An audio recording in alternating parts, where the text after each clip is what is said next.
국민의힘 김정재 의원, 더불어민주당 박혜련 의원 두 분 모셨습니다. 안녕하세요. 네, 안녕하세요. 반갑습니다. 네. 항상 의원님들 모시면 이게 앞에서 오래 기다리셔야 돼가지고 죄송한 마음을 갖고 있어요.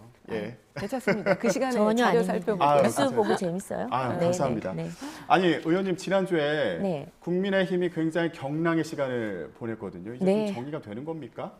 어제 기점으로? 정치의 정리가 되는 게 어디 있겠습니까? 일단은 모든 지금 국민을 위해서 지금 더 이상 민생을 외면할 수 없기 때문에 정당들이 빨리 제자리를 찾아서 또 지금 대통령이 일할 수 있는데 같이 함께 할 수 있는 그런 시간을 갖는데 저희가 모든 총력을 집중하고 있습니다. 네. 민주당은 지난주에 별일 없으셨어요? 아니 뭐 특별한 일은 없었지만 국민의힘에 일이 있으면 우리 당에도 일이 있는 거죠. 상대적인 거니까요. 알겠습니다. 아니 또 저희 방송 전에 이렇게 말씀 나누다 보니까 의원님 5시에 집에서 나오신다고 들어가지고 5시 50분이요. 아, 5시 50분이요? 네. 아, 알겠습니다. 아, 근데 6시쯤에 나오시니까요. 굉장히 네. 일찍부터 움직이시는구나. 예. 자, 이렇게 또 열정을 갖고 모인 두 분 의원님과 함께 정치권 이슈 배달해 드리도록 하겠습니다. 일단 오늘은요, 윤석열 대통령의 도어 스태핑 잠정 중단과 관련된 얘기를 먼저 해보도록 하겠습니다. 백 의원님, 일단 대통령실에서는 코로나 재확산 우려 때문에 이렇게 얘기를 했는데 이거 이면에는 그동안 발언에 대한 좀 부담이 있었던 거 아니냐, 뭐 이런 해석도 있어요. 해석이 아니라 거의 다 그렇게 받아들이고 있죠. 국민들께서도 지금 모든 이슈의 전면에 사실 이 주제가 나와 있거든요. 보면 저희도 지금 이걸 첫 번째 논하고 있지만요. 네. 그래서 사실은 그동안 윤석열 대통령께서 코로나를 핑계를 대시는데 사실 윤석열 대통령요. 대통령 후보 시절에도 마스크 잘 안 쓰고 그러셨던 분이에요. 어떻게 보면 도어 스토핑 하실 때도 보면 기자들 앞에서 마스크 잘 안 쓰고 계시거든요. 네, 그러니까 코로나 염려라는 거는 조금 엎친 데 덮친 격으로 그렇게 된 것으로 보이고요. 실제로 진짜 대통령 지지율이 30% 밑으로 떨어진 건 굉장히 심각한 일이거든요. 네. 결국 그 대통령실에서도 여러 가지 원인을 분석할 수밖에 없을 것이고요. 그 원인으로 이 부분을 생각하지 않을 수 없었을 것이라고 보입니다. 네. 지금 화면에 보시면 백 의원님이 지적하시기에 이제 저런 모습인 거죠. 마스크를 안 쓰고 이제. 그러니까 기자들 저렇게 많아도 마스크 안 쓰고 계시잖아요. 그런데 예, 저런 상황과 이제 더불어서 발언에 대한 그런 논란들을 또 의식한 게 아니냐. 그리고 이제 지지율에도 좀 영향을 미치는 것으로 분석한 거 아니냐 이렇게 말씀해 주셨는데 소통에서는 의미 있는 방식이다 이런 평가도 있었거든요. 의원님 어떻게 보셨어요? 네, 그렇죠. 뭐 최초로 이렇게 도어 스태핑이라는 거를 최초로 했습니다. 보통 대통령 만나기가 기자들은 하늘의 별따기입니다. 그러니까 1년에 몇 번 만나지도 못하고 특히나 이렇게 어떤 중요한 현안을 물어볼 수 있는 기회는 거의 없죠. 근데 이번 윤석열 정부가 출범하면서 적어도 참모 뒤에는 숨지 않겠다. 그리고 직접적인 소통을 적극적으로 하겠다라는 약속을 지킨 겁니다. 네. 사실 이렇게 모든 주요 현안에 대해서 즉석에서 답하는 거, 민낯을 드러내는 게 이렇게 쉬운 결정은 아니거든요. 그래서 저는 굉장히 국민 소통의 입장에서는 정말 정치적 결단을 한 것이다. 그렇게 보고요.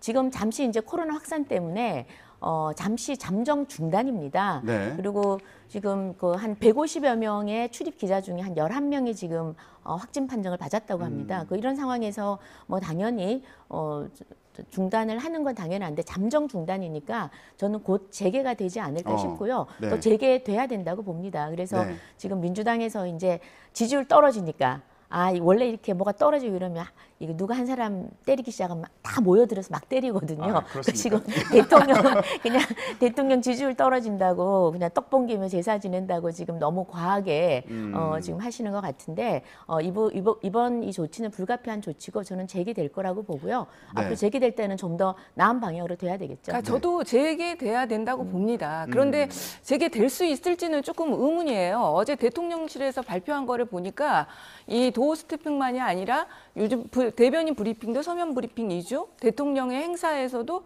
이제 풀단으로 운영을 하고 여러 가지 조치들을 취했더라고요. 그러니까 국민들과의 소통의 창구들을 굉장히 줄이는 방식으로 발표를 않습니다. 그래서 네네. 이것이 나중에 재개될 것인지 좀 의문이고요. 어쨌든 저도 윤석열 대통령이 초기에 이 도어 스태핑이 국민들에게 어느 정도 공감을 가졌던 부분은 있거든요. 네. 그렇기 때문에 재개됐으면 좋겠고요. 그러나 현안에 대한 좀 파악을 하시고 정말 국민들과의 소통으로 다가서야 된다고 봅니다. 이제 그 문제됐던 발언들이나 톤 앤 매너 이런 것들에서 굉장히 많은 지적이 있지 않았습니까? 그래서 좀 발전된 형태로 다시 재개되기를 저도 바랍니다. 네. 지금 소통 행보로선 의미가 있지만 그 내용에 있어서는 좀 우려되는 측면이 있다 이렇게 말씀해 주셨는데 그렇다면 실제 도어 스태핑의 주요 발언들은 어땠는지 들어보는 시간 갖도록 하겠습니다.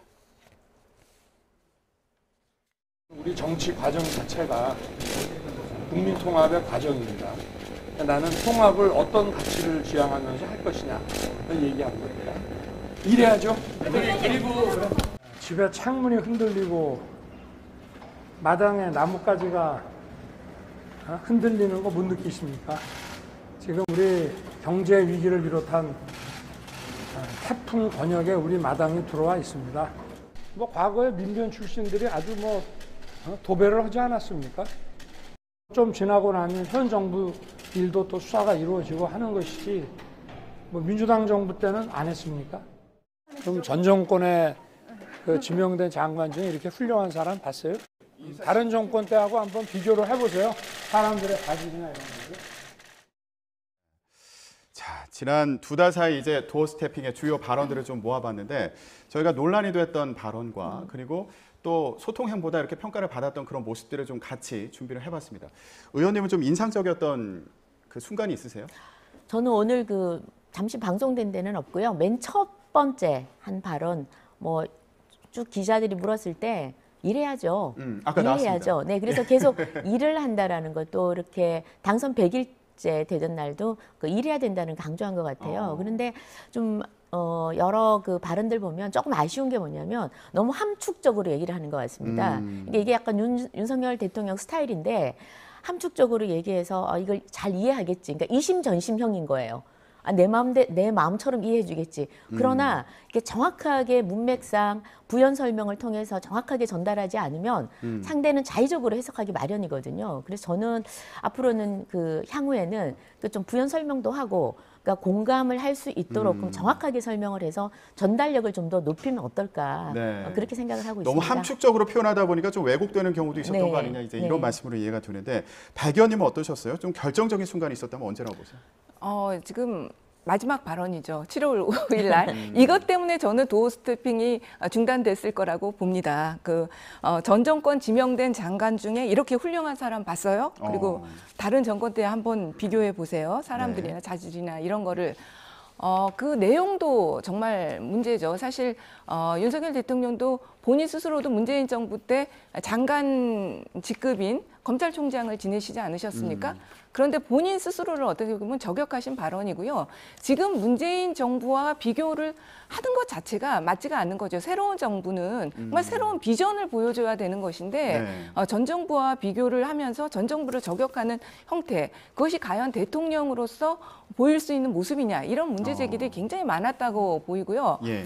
그 다음에 이제 태도에서도 지금 기자들이 이렇게 이제 방영이 다 되지는 않았지만 그때 기자들이 여러 명이 질문을 했거든요. 그러니까 어떻게 보면 완전히 삐지셔가지고 대통령께서 핵 이렇게 돌아서서 가시는 화가 난 것 같은 그런 제스처를 보여준. 그러니까 대통령이 한마디 한마디는 굉장히 중요하고 대통령이 보이는 태도 하나하나가 국민들에게 모두 엄청난 영향을 끼치는 겁니다. 그런데 그 자리에 엄중함과 무게감을 인식하지 못한 것이 아닌지 저만이 아니라 많은 국민들이 그 장면을 보고 그렇게 느끼셨을 것 같습니다.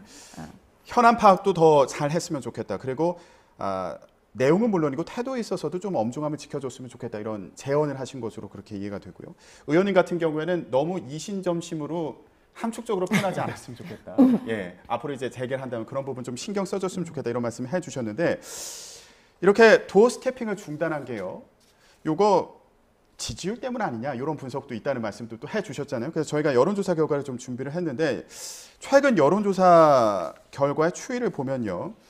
일단 한국사회여론연구소에서 조사한 결과입니다. KSY. TBS에서 의뢰해서 조사를 KSY에서 진행을 했는데 부정평가가 60.8%가 나왔어요. 예, 60%를 넘는 그 부정평가가 나온 조사 결과였고요.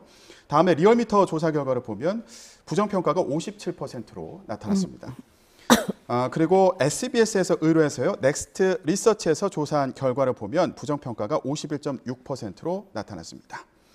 자, 김 의원님. 네. 일단 지금 부정평가가 50%를 넘어서 60%까지 나오는 결과도 나왔거든요. 네. 예, 도어 스태핑을 중단하는데 이런 여론의 추이도 반영된 게 아닌지, 그리고 이런 부정평가가 이렇게 높아지고 있는 추세에 대해서는 또 어떻게 보시는지. 지금 매를 많이 맞고 있죠. 예, 국민의 기대에 충족하지 못했기 때문에 저는 이렇게 지지율이 급하락한다고 보고 있고요. 그 이유는 국민들이 다 제시해 주셨습니다. 당과 당의 내용이라든지 아니면 당정의 그 협의가 잘 안 된다는 거, 그다음 인사 문제 등등 이렇게 순위가 쭉 나옵니다. 그래서 그 안에 뭐 특별히 도어 스태핑이라는 이런 단어는 없었던 것 같고요. 그 어떤 뭐 자질 부족 이런 것도 낮지만 좀 나왔던 것 같습니다. 그래서 저는 이번 도어 스태핑은 뭐 여러 가지 이유가 또 있을 수 있겠지만 가장 분명한 이유는 코로나 확산 때문에 잠정적으로 중단했다라는 것은 맞고, 그다음 지지율 하락에는 지금 말씀하신 그런 많은 이유들이 다 포함이 되겠죠. 네. 그래서 저는 그 국민들의 기대에 못 미쳤다면은 당연히 매를 맞아야 된다고 생각을 하고, 또 이렇게 초반에 차라리 심한 매를 맞고 다시 일어날 기회를 갖는 게 낫지 않을까 싶고요. 예전에 MB 정부 때도 그 광우병 네. 촛불 집회 때문에 거의 20% 아래로 내려갔습니다. 그런데 이제 그 다음 해에 총선에서 잘 해서 과반을 얻었던 기억이 나는데, 얼마나 더 빨리 수습하고 반성하고 제대로 하느냐, 얼마나 탄력적으로 국민들 목소리에 호응하느냐, 거기에 달려있다고 생각을 합니다. 매도 빨리 맞는 게 네. 낫다. 그래야지 빨리 수습도 하고 이제 반등도 할 거 아니냐 이런 말씀이셨는데 의원님 어떻게 보셨어요? 근데 지금 정말 임기 초반이거든요. 100일이 채 되지 않았죠. 그런데 대통령의 지지도가 30%대로 떨어졌다는 것은 굉장히 심각한 상황입니다. 지금 제가 요즘 주변에 다니다 보면요.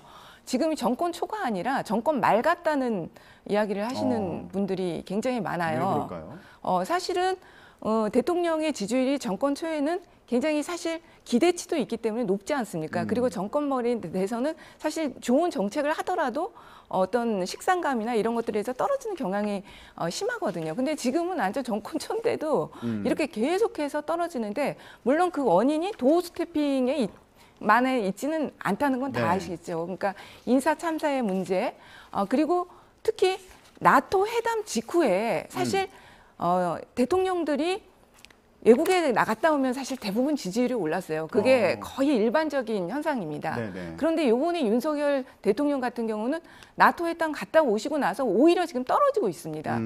그 문제는 뭐냐? 비선 실세 문제 제기되고 그랬는데요. 네. 이 권력의 사유화, 이것이 굉장히 크다고 봅니다. 예. 그래서 이 문제를 앞으로 어떤 대통령실의 정비나 이런 것들을 통해서 해결하지 않고는 앞으로도 굉장히 심각하다. 네. 이 말씀 드리고 싶습니다. 네, 비선 보좌 논란이 있었죠. 지인이 이제 나토 일정에 동행을 하거나 또 친인척을 채용했다. 이런 논란이 인 것이 이런 지지율에도 영향을 미친 거 아니냐 이런 말씀 해주셨는데, 최근에 인사 문제에 대한 지적도 많이 나오고 있고요. 그리고 임명을 강행하는 경우에 대한 지적도 많이 나오고 있습니다.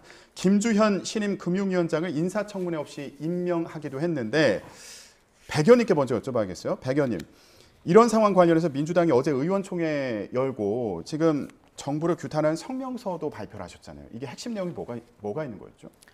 일단은요, 지금 굉장히 그 민생이 어려운 상황 아닙니까? 근데 민생을 돌보지 않고 있다는 것들에 대한 거고요. 아까 조금 전에 말씀드렸던 권력의 사유화, 네, 이런 부분들에 대한 문제 제기입니다. 그에 반해서 지금 행안부를 통해서 경찰국을 신설하고 이렇게 경찰 통제를 하려는 이런 모든 시도들에 대한 저희가 문제 제기를 지금 하고 있는 것입니다. 근데 여러 가지가 있는데 저는 이 권력 사유화 문제에 대해서 더 특히 한 번 더 말씀드리고 싶어요. 지금 이 문제에 대해서 지금 대통령실의 태도, 그리고 대통령이 보이는 태도, 이거 굉장히 문제라고 생각합니다.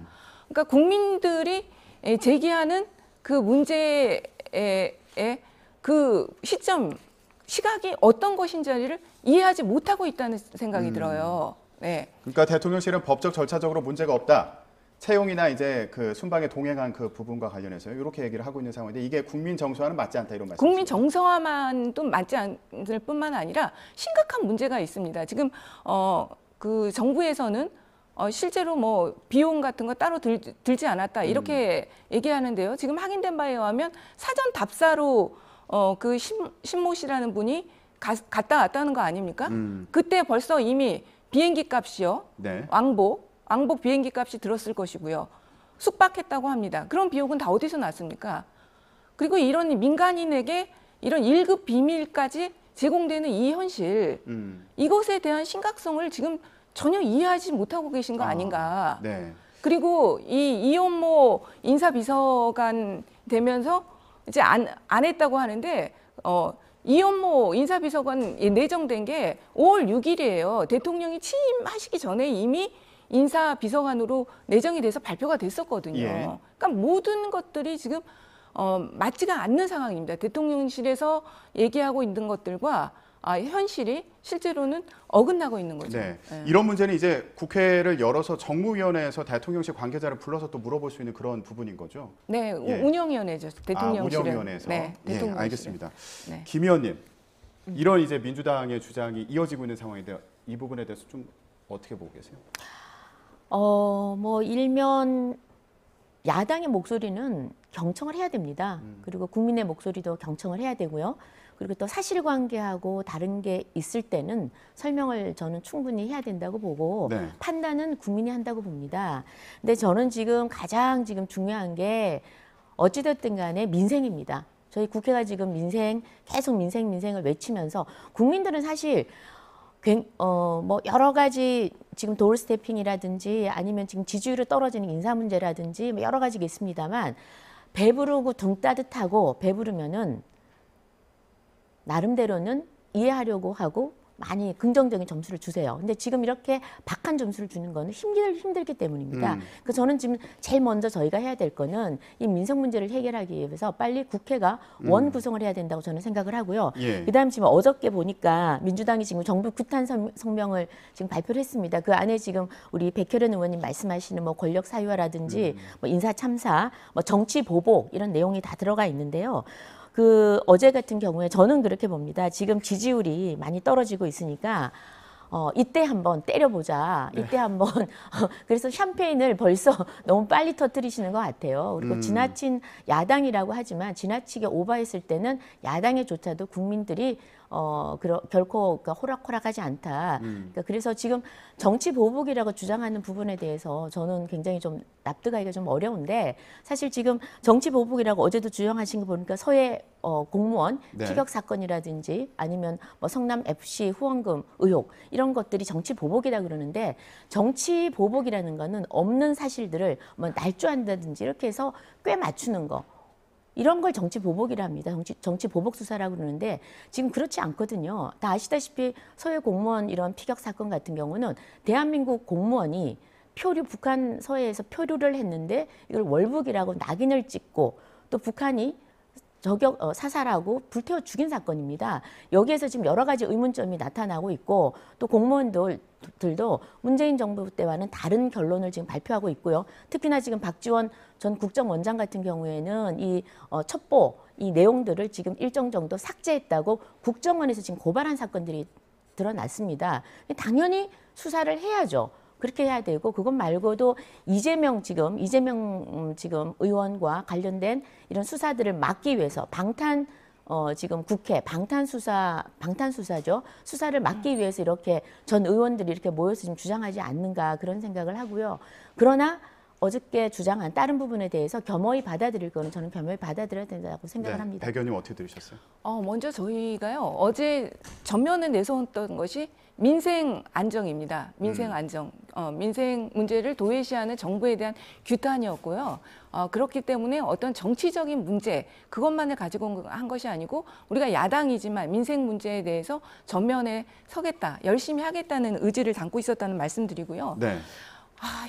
정말로 저는 이번에 국정원에서 전직 국정원장 2명을 고발한 것을 보고 깜짝 놀랐습니다. 어떤 면에서 그러셨어요? 정말 이렇게까지 국정원이라는 것은요, 정말 기밀이 유지되고 하더라도 조용하게 뭔가를 처리해야 되는 그런 기관이거든요.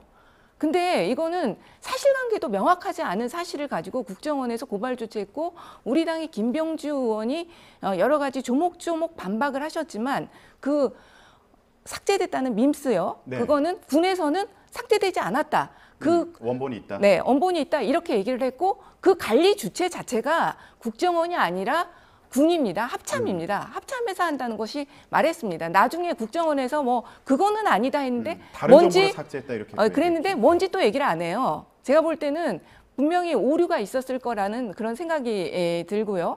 이 국정원에서 만약에 고발을 하도록 급한 것이 지금 그런 겁니까? 지금 우리 정부가 전직 국정원장들의 그런 문제 이런 것들에 대해서 천착하기보다는 좀 더 시급한 문제 여러 가지 문제들이 있습니다. 그런데 지금 보면요.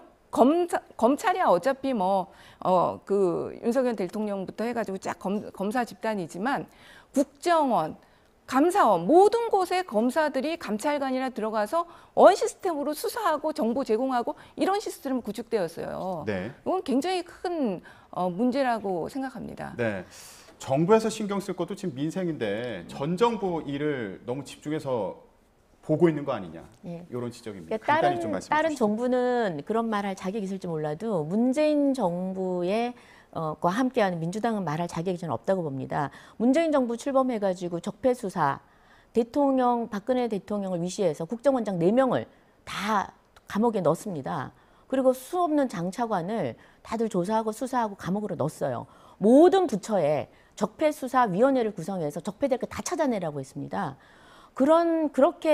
그거야말로 정말 어떻게 생각하면 보복수사였죠. 그래서 저는 보복수사나 정치수사 온당치 않다고 생각합니다. 그러나 객관적으로 범죄 혐의가 드러난 사실 또는 어떤 국정원이 지금 고발한 사건이에요. 그래서 어떤 고발 주체가 심지어는 국정원입니다. 그러니까 전 정권에서 얘기 못하고 침묵하고 있다가 정권 바뀌니까 사실관계를 적어도 국정원이 이래서는 안 된다라는 생각에 지금 고발을 한 겁니다. 그래서 이런 부분은 수사나 조사를 피할 수는 없다고 보고요. 그리고 이거는 민생과 분리돼서 생각하면 안 됩니다. 민생은 민생대로 가야죠. 당연히 가고 그럼에도 불구하고 불법이라든지 또 위법이라든지 이런 것들은 수사 조사해야 될 건 또 그대로 나가야 되죠. 네. 네. 간단히 좀 답변해 네, 주시죠. 그때는 박근혜 정부는 박근혜 대통령이 탄핵을 당한 상황이고요. 굉장히 달랐다고 생각합니다. 그다음에 그 적폐 수사에 가장 주도적으로 하셨던 분이 누구십니까? 윤석열 대통령 아닙니까? 그럼 저는 윤석열 대통령이요. 그 당시에 그 수사에 대해서 본인의 입장을 명백히 밝혀야 된다고 생각합니다. 정말 그 수사가 정치 보복 수사였고 잘못된 수사였는지 밝혀주시기를 바랍니다. 저는 그렇게 말씀하시지 않을 것 같거든요. 네. 알겠습니다. 근데 두 분 다 어쨌든 여야는 민생에 집중해야 된다 이 말씀을 하고 싶으셨던 것으로 네. 네, 그렇게 이해를 하겠습니다. 국회 관련해서 얘기를 좀 더 해보려고 했는데 시간 관계상 오늘 여기까지 얘기를 하고요. 지금 마지막 주제 관련해서 좀 짚어보도록 하겠습니다. 국민의힘 같은 경우에 지난주에 정말 경랑의 시간을 보냈다. 아까 제가 그렇게 네. 말씀드렸는데 일단은 권성동 원내대표가 직무대행을 맡아서 운영을 하는 것으로 그렇게 결정이 났습니다. 이거 6개월 뒤에 그러면 이준석 대표가 복귀를 하는 겁니까? 지금 일단은 권성동 대표께서 직무대행 체제니까요. 네. 그냥 액면 그대로 해석을 하자면 6개월 뒤에 돌아올 수 있습니다. 그러나 정치라는 것이 6개월 뒤를 어떻게 감히 단언하겠습니까? 그리고 특히나 지금 경찰 수사를 앞두고 있기 때문에 경찰 수사 결과라든지 여러 가지 변수들이 많기 때문에 6개월 뒤는 6개월 뒤에 시간이 흐른 다음에 그때 또 논의해야 될 것 같습니다. 네. 근데 두 가지인데요. 하나는 지금 어제 사고로 보고 권리가 아닌 사고로 보고 지금 권성동 직무대행 체제를 당에서 다 추인을 해줬습니다. 예. 그러나 일부 또 의견은 당헌 당규 96조에서 비상 상황이다. 비상 상황이기 때문에 비대위를 거쳐서 빨리 전대를 해서 빨리 당 대표를 새롭게 뽑자. 그래서 좀 더 안정적으로 당을 이끌자라는 소수 의견들도 있었습니다. 예. 근데 그거는 이준석 대표가 사퇴를 해야지만이 가능한 거 아니에요? 그거는 전당대회를 권리 열려면. 때요. 그러니까 그건 권리 때요. 29조, 26조에 한 건데 사퇴를 하게 되면 고리가 되죠. 고리가 되면은 이제 6개월 이상 남았기 때문에 전대를 전대를 바로 실시를 하게 되고요. 사고 또 다른 사고 아닌가요? 사고. 근데 이제 지금 사고로 상황이 봤기 이제 때문에 사고니까? 근데 사고로 봤기 때문에 일시적으로 지금 이제 일시적으로 직위 이제 중단된 하는 거고 상황이라고. 또 예. 다른 조가 있습니다. 96조가 있습니다. 96조는 당이 당대표가 거리거나 비상 상황일 때는 비대위를 구성을 할 수 있습니다. 네. 지금 민주당처럼요. 우상호 지금 위원장처럼 비대위원장을 구성을 해서 전대를 실시할 수 있다라는 조항도 있는데 어제 좀 갑론을박이 있었습니다. 의총에서. 아, 그래요? 그래서 소수 의견으로 그런 96조를 적용을 해서 빨리 비대위원장을 뽑고 그다음 예. 저기 전대를 하자라는 의견도 많았습니다. 소수 의견이었던 거 소수 맞습니까? 의견이 있었지만 뭐 그런 의견도 또 존중받았지만 그래도 이제 최종적으로는 네.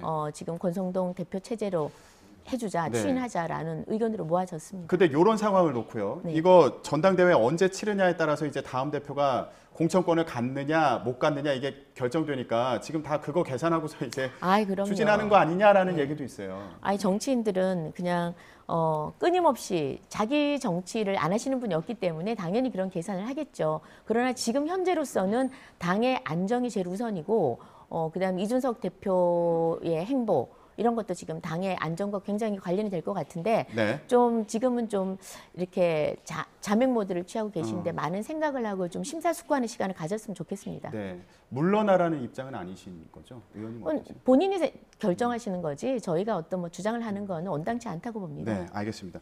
박 의원님, 지금 이준석 대표 징계 그리고 이후에 벌어지고 있는 국민의힘의 내용 상황에 대해서는 좀 어떻게 보고 계세요? 지금 저는 시작됐다. 아직도 시작점이라고 그래요? 생각합니다. 권력 투쟁이 이제 진짜 본격화된다. 사실 그동안 이준석 대표의 징계 과정이 윤핵관과 그 이준석 대표의 또 싸움이었다고 한다면요. 이제 이준석 대표 스타일이 쉽게 그냥 물러나실 분은 아니잖아요. 제가 볼 때는 분명히 여러 가지 반격의 그런 것들을 준비하고 계실 거라고 보고요. 벌써 네. SNS에 월요일은 당원 가입하기 네. 좋은 날입니다. 이 멘트 올리셨지 않습니까? 저는 또 차기 당권에도 또 도전할 수 있다고 봅니다. 그렇군요. 네. 예. 그러신 분이기 때문에 이제 시작이고 또 당권 주자들끼리도 또 이제 이준석 대표를 뺀 또 여러 당권 주자들이 있죠. 그러니까 싸움이 시작될 것이라고 보고요. 권성동 대표께서 또 이렇게 비대위원장까지 일종의 대표가 당대표까지 겸임하신 거는 조금 우리 당 입장에서는 이게 원내가 좀 소홀하게 되는 거 아닌가 이런 우려가 있습니다. 이미 지금 협상이 너무너무 밀리고 있고요. 어떻게 보면 원내는 뒷전이고 그 당 내용을 수습하는데 더 역점을 지금 두고 있는 상황이시거든요. 그래서 그런 부분 좀 우려스럽습니다. 예, 지금 국민의힘의 상황이 원구성 협상이나 이런 국회 내부의 상황에 또 영향을 미치는 건 아닌지 이런 우려까지 말씀을 해주셨습니다. 자, 정치권 소식 오늘은 여기까지 듣도록 하겠습니다. 오늘 정치권 이슈 배달해 주신 두 분이었습니다. 국민의힘 김정재 의원 그리고 더불어민주당의 백혜련 의원이었습니다. 두 분 고맙습니다. 네, 감사합니다.